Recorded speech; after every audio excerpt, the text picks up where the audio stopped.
దేవుని నామానికి మహిమ కలుగును గాక. ఈ క్రీస్తు పరిచర్య ఛానల్ ద్వారా వాక్యాన్ని వింటున్నటువంటి క్రీస్తు పరిచర్య అనుచరులకును విశ్వాసులకును యావత్ ప్రపంచానికి మన ప్రభువైన యేసుక్రీస్తు వారి అత్యున్నతమైన మహిమగల శ్రేష్టమైన కృపగల నామంలో మీ అందరికీ మా శుభాభివందన తెలియజేసుకుంటున్నాం. ప్రియులారా, మీ అందరూ బాగున్నారా? దేవుని కృపలో మీరందరూ వర్ధిల్లుచున్నారని నేను నమ్ముచున్నాను. ఆయన వాక్యాన్ని నిత్యం ధ్యానిస్తూ విశ్వాస జీవితంలో, క్రైస్తవ జీవితంలో బలపడుచున్నారని నేను విశ్వసిస్తూ ఉన్నాను. జ్ఞాపకం చేసుకొని ప్రియులారా, ఈరోజు మన జీవితంలో మనం ఏం వెతుకుచున్నాం, ఎలా వెతుకుచున్నాం, దేన్ని బట్టి వెతుకుచున్నాం అన్న ఒక అంశం మీద మనం వాక్యం ధ్యానించుకునే దానికి ప్రయత్నం చేద్దాం. ఎందుకంటే వెతకాల్సింది వెతికితేనే మనకు లాభం పొందుతాం, దొరకాల్సింది మనకు దొరికితేనే మన జీవితంలో మనం బలపడతాం. ఈ ఒక్క విషయాన్ని జ్ఞాపకం చేసుకుంటే క్రైస్తవ జీవితంలో మనం ఏం వెతకాలి అన్న ఒక విషయం మనకు తెలుస్తుంది. ప్రతి ఒక్క విషయంలో ఆయన మీద నమ్మకం ఉంచి మనం ముందు కొనసాగిపోయిన వారిగా ఉండాలని నేను కోరుకుంటూ, ఆయన మనకు అనుగ్రహించిన కొంతలో మనం సంతోషంగా సమాధానంగా జీవించాలని నేను ఆశపడుతూ ఈ దిన ధ్యానంలోకి మనం వెళ్దాం. ప్రియులారా, జ్ఞాపకం చేసుకుని ప్రియులారా, ఈరోజు మనం ధర్మశాస్త్రం రీతిగా అంటే పరిశుద్ధ గ్రంథం రీతిగా కనుక మనం పోయినట్లయితే కొన్ని వాక్యాలు మన జీవితంలో జరిగినప్పుడు కానివ్వండి, లేదంటే జరగాలి అని దేవుడు ఆశపడినప్పుడు కానివ్వండి, ఆయన మన జీవితంలో కొన్ని మనకు దొరకకుండా చేస్తాడు. అవి మన కళలు అయి ఉండొచ్చు, లేదంటే మన అవసరతలను మించిన పనులు అయి ఉండొచ్చు, ఏవైనా అయి ఉండొచ్చు. ఆ దొరకకుండా చేసే ప్రక్రియలో మనల్ని మనం వెతుక్కోవడంతో పాటు ఆయన మనకు అనుగ్రహించిన వాటిని కూడా మనం వెతుక్కుంటూ వాటిని పొందుకుంటూ ముందుకు సాగిపోవాలి. ఈరోజు నేనేం చెప్తున్నానంటే, ఆయన మనకు అనుగ్రహించిన వాటిని మనం వెతకకుండా పొందుకోకుండా ఉన్నాము కాబట్టే కొన్ని పరిస్థితుల్లో ఎదుర్కొని శోధనలు మనకు ఎదురైనప్పుడు వాటిల్లో మనం బలహీనమై క్రైస్తవ జీవితంలో, విశ్వాస జీవితంలో మనం బలహీనులుగా ఉన్నాం అని నేను అంట. ఎందుకనంటే అవిశ్వాసమైన కొన్ని మాటల ద్వారా ఉండొచ్చు, అంటే క్రియల ద్వారా ఉండొచ్చు, కొన్ని ప్రశ్నలు లేదంటే సమాధానాల ద్వారా ఉండొచ్చు. మన హృదయం ఏమని ఫిక్స్ అవుద్దంటే, అంటే ఇది జరుగుతుంది అని ఎలా నమ్ముతామంటే, అది కళ్ళతో చూస్తేనే మనం నమ్ముతాం, లేదంటే చెవులతో వింటే కూడా కొన్ని నమ్మరు, కళ్ళతో చూస్తేనే నమ్ముతాం. ఈరోజు నేను అలా మీకు కళ్ళతో చూపించే, లేదంటే మీ హృదయంలో ఒక నమ్మకం కలుగు చేస్తేనే ఈ వాక్యం మంచిది అని నేను నమ్మండి. నేను ఎందుకు ఈ మాట అంటున్నానంటే, కొంతమంది చూపిస్తేనే చూస్తారు, నమ్ముతారు. కాబట్టి పరిశుద్ధ గ్రంథం రూపంలోనే పోదాం.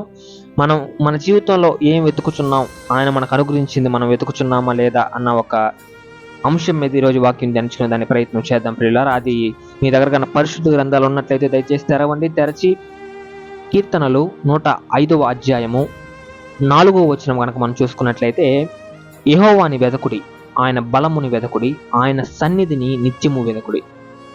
జ్ఞాపకం చేసుకొని ప్రియులారా, ఈ వాక్యాన్ని ఎప్పుడు మాదిరే నేను మీకు వివరించేదానికి ప్రయత్నం చేస్తాను. మీరు ఈ వాక్యాన్ని ధ్యానించుకోవడానికి ప్రయత్నం చేయండి. యెహోవాని వెదకుడి, ఆయన బలమును వెదకుడి, ఆయన సన్నిధిని నిత్యం వెదకుడి. నేనేం చెప్తున్నానంటే,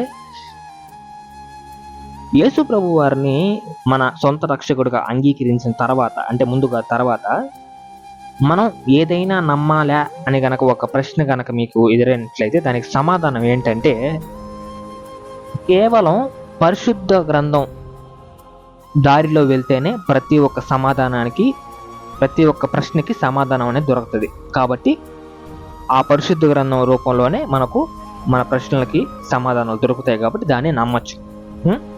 వేరేగా ఎట్టొచ్చినా, ఏ విధంగా వచ్చినా మనం నమ్మకూడదు, వినకూడదు, మన హృదయంలో ఉంచుకోవడానికి ప్రయత్నం చేయకూడదు. క్లియర్గా చెప్పేశా. నేను ఎందుకు ఈ మాట అంటున్నానంటే, యెహోవాని వెదకుడి, ఆయన బలమును వెదకుడి అంటే, యెహోవాని వెతికితే మా జీవితాల్లో మాకు వచ్చేది ఏంటి అని చాలామంది అంటుంటారు. యెహోవాని వెతికినా, లేదంటే ఆయన మనకు అనుగ్రహించిన వాక్యాన్ని వెతికినా మనకేమొస్తుందంటే, మనకు మొట్టమొదటిగా రక్షణ కలుగుతుంది. దేనికి రక్షణ అనంటే, ఒక అబద్ధాన్ని నమ్మి దాని వెంటే వెళ్లకుండా నిజంగా నమ్మి దాని వెంట వెళ్ళామంటే మనకు మన కుటుంబానికి కానివ్వండి, లేదంటే ఎవరు నమ్మి అనుసరిస్తున్నారో వాళ్ళకి కానివ్వండి, వాళ్ళ జీవితంలో వాళ్ళు నీతిగా బతికేదానికి ఒక అవకాశం ఉంటుంది. అబద్ధాన్ని నమ్మి కనుక అబద్ధం వెంట కనుక వెళ్తే మనం ఏమవుతాం అంటే మనం కూడా అబద్ధికులు అవుతాం, అవినీతి పరులు అవుతాం, జ్ఞానం లేని వారం అవుతాం, పనికిరాని వారం అవుతాం. కాబట్టి నిజాన్ని నమ్మి నిజాన్ని వెతికామంటే మనకు రక్షణ కలుగుతుంది. ఆయన అనుగ్రహించిన వాక్యం ద్వారా మనకు శక్తి, సహాయం, తోడు కలుగుతుంది. అయితే రెండో దానికి వచ్చామంటే దేవుని సన్నిధిలో ప్రార్థించండి, దేవుని సన్నిధిలో స్తుతించండి, దేవుని సన్నిధిలో మొర్ర పెట్టుకొని అంటారు కదా. అది నేను ఎట్లా చెప్తానంటే ఆయన సన్నిధిని నిత్యం వెదకుడి. ఇప్పుడు మీరు ఎక్కడన్నా ప్రార్థన చేయాలంటే అది ఎక్కడ చేయాలా? దేవుని సన్నిధిలో చేయాలా. ఆయన్ని స్తుతించాలన్నా లేదంటే ఆయన్ని ఆరాధించాలన్నా ఆయన సన్నిధిలో ఆయన ఆరాధించాలా. అంటే ఆయన సన్నిధిలోనే ఆరాధించాలా మేము అంటే మాకు అనుగుణంగా ఆయన్ని ఆరాధించకూడదని మీరు అడిగినట్టయితే ఆరాధించుకోవచ్చు. కాకపోతే సన్నిధిలో ఆరాధిస్తే మీకు ఆశీర్వాదం కలుగుతుంది. ప్లస్ మీరు చేసిన ఒక ప్రార్థనకు అయ్యుండొచ్చు, లేదంటే ఒక స్తుతికి అయ్యుండొచ్చు, అర్థం అనేది ఉంటుంది. జ్ఞాపకం చేసుకోండి బాగా. ఆయన సన్నిధిని వెతకకుండా ఈరోజు మూర్ఖంగా ఏది పట్టినా చేసి దేవుడు మమ్మల్ని ఆశీర్వదిస్తాడు అని ఒక అపోహతో ఉండే వాళ్ళకి మాత్రం ఆయన సన్నిధి తోడుగా రాదు. ఎందుకు అని మాట అంటున్నానంటే ఆయన సన్నిధిని మనం ఎప్పుడైతే వెతకడం ప్రారంభిస్తామో మన ప్రశ్నలన్నిటికీ జవాబులు దొరకడం అప్పటి నుంచి ప్రారంభిస్తే వీళ్ళారా. జ్ఞాపకం చేసుకోండి, ఏది ఎక్కడ చేయాలి అక్కడే చేయాలి, ఏది ఎప్పుడు చేయాలి అప్పుడే చేయాలి. సమయం మించిపోతుంది కాబట్టి చెప్తున్నాను. ఇప్పుడు యెహోవాని వెతకుడి, ఆయన బలముని వెతకుడి, ఆయన సన్నిధిని నిత్యం వెతకుడి అని చెప్తున్నారు కదన్నా. వీటిని నమ్మాలి అనే గ్యారంటీ ఏంటంటే అంటే పరిశుద్ధ గ్రంథము దారిలోనే మనకు వెళ్ళినట్లయితే దీనికి ప్రూఫ్ ఎక్కడ ఉంటుందంటే తెరవండి పరిశుద్ధ గ్రంథాలు తెరిచి మత్తయి సువార్త 7వ అధ్యాయము 7వ వచనం కనుక మనం చూసుకున్నట్లయితే, అడుగుడి మీకు ఇవ్వబడును, వెతకుడి మీకు దొరుకును, తట్టుడి మీకు తీయబడును. వెతకుడి మీకు దొరుకును. జ్ఞాపకం చేసుకుని ప్రియులారా, ఈరోజు ఏ బుక్ అయినా ఇన్ఫర్మేషన్ మాత్రమే ఇస్తుంది ప్రియులారా, కానీ బైబిల్ మాత్రం ట్రాన్స్ఫర్మేషన్ ఇస్తుంది. పరిశుద్ధ గ్రంథంలో అబద్ధాలు అనేటివి ఉండవు. ఒక దగ్గర ప్రశ్న వచ్చింది అంటే దానికి ఖచ్చితంగా జవాబు ఎక్కడో ఒక ఉంటే ఉంటుంది ప్రియులారా. పరిశుద్ధ గ్రంథంలోనే ఒక దగ్గర ప్రశ్న వచ్చిందంటే జవాబు ఖచ్చితంగా దొరుకుతుంది. అది మీకు ఈరోజు నేను చూపించాను. ధ్యానించేదానికి ప్రయత్నం చేయండి ప్రియులారా. నేను ఎందుకు ఈ మాట అంటున్నానంటే వెదుకు ప్రతి వానికి దొరుకుతుంది ఏదైనా. అది తన విశ్వాసంను బట్టి, ప్రభువు మీద తనకున్న నమ్మకాన్ని బట్టి ఉంటుంది ప్రియులారా.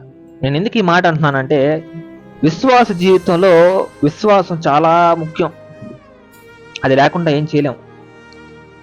విశ్వాసం లేకుండా ప్రభువుని వెతకినా ఆయన రక్షణ మనం పొందుకోవాలనుకున్నా కూడా అది కాని పని అని నేను చెప్తాను ప్రియులారా. ఎందుకంటే విశ్వసిస్తేనే మీ జీవితంలో అద్భుత కార్యం జరుగుతుంది, మా జీవితం మారబడుతుంది, మేము వెతికాము మాకు దానికి ప్రతిఫలం దొరుకుతుంది అని మీరు విశ్వసిస్తేనే మీ జీవితంలో ఈరోజు అద్భుత కార్యాలు జరుగుతాయి.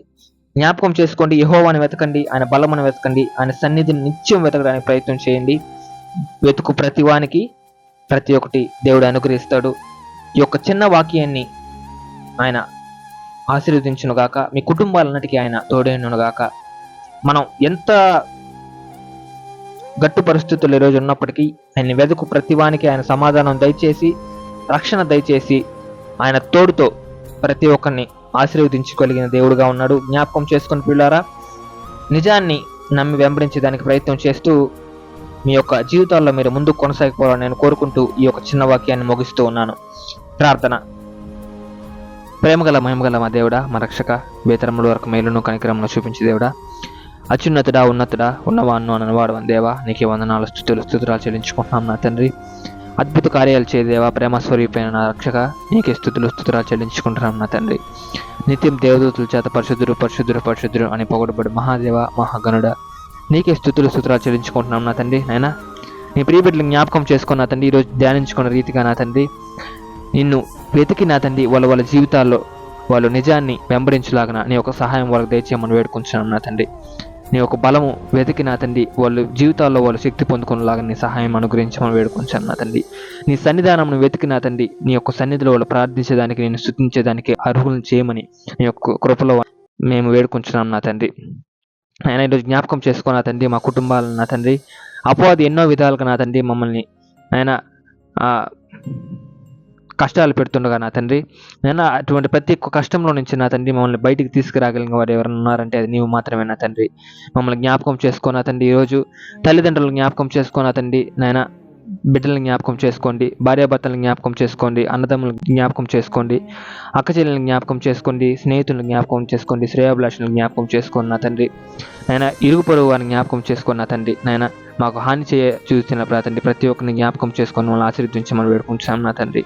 నాయన ఎవరెవరైతే నా తండ్రి నాయన మొన్న జరిగిన ఫ్లడ్స్లో నా తండ్రి వాళ్ళ ప్రియులను కోల్పోయి ఉన్నారో నా తండ్రి అటువంటి ప్రతి బిడ్డని జ్ఞాపకం చేసుకోమని, నాయన ఆస్తులను కోల్పోయిన నా తండ్రి ప్రతి ఒక్క బిడ్డకి నా తండ్రి నీ యొక్క సహాయం నా తండ్రి వాళ్ళని ఆర్థికంగా స్థిరపరచమని బలపరచమని వేడుకుంటాం నా తండ్రి. ఆయన యొక్క కృపలో నా తండ్రి మేమందరం ఆశీర్వదింపబడే కుటుంబాలుగా, నీకు సాక్షులుగా ప్రతి కుటుంబాలకు మమ్మల్ని ఏర్పరచుకోమని వేడుకుంటాం నా తండ్రి.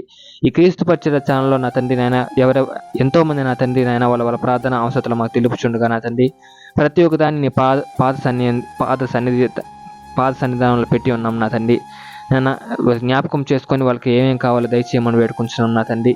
క్రీస్తు పరిచర్య ఛానల్ని ఇంతలా ఆశీర్వదించినందుకు నీ స్తుతులు చెల్లించుకుంటూ ముందున్న కాలంలో నా తండ్రి నేను ఇంకా గట్టిగా మేము నా తండ్రి మా టీం వాక్యం ప్రచురింపచేసి నా తండ్రి నీ సేవలో బలపడలాగా మా మటుకు కొద్ది ఆత్మలైనా మేము తీసుకుపోవడానికి నీ యొక్క సహాయంని పొందుకున్న వారిగా మేము ఉండాలని నీ యొక్క కృపలను వేడుకుంటూ మన ప్రభువైన యేసుక్రీస్తు వారి అత్యున్నతమైన మహిమగల శ్రేష్టమైన నామంలో అడిగి వేడుకొని పొందుకొంచున్నాం మా తండ్రి. Amen. God bless you. Praise the lord.